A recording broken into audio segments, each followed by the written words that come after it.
గ్రామాల్లో మౌలిక వస్తుల కల్పన, తాగునీరు అందించడంపై ప్రత్యేకంగా దృష్టి సారిస్తానన్నారు AP deputy CM Pawan Kalyan. కీలక మంత్రిత్వ శాఖలతో ప్రజలకు మేలైన సేవలు అందించే భాగ్యం కలిగిందని అన్నారాయన.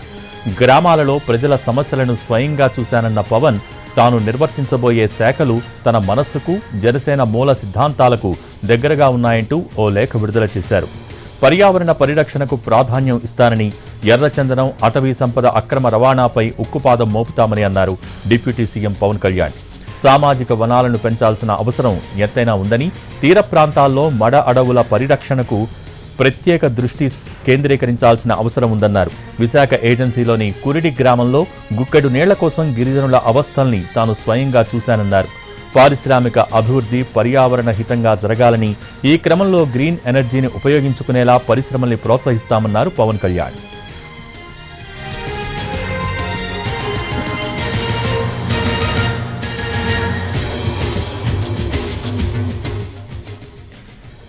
గ్రామాల్లో మౌలిక వస్తుల కల్పన, తాగునీరు అందించడంపై ప్రత్యేక దృష్టి సారిస్తానన్నారు AP deputy CM Pawan Kalyan.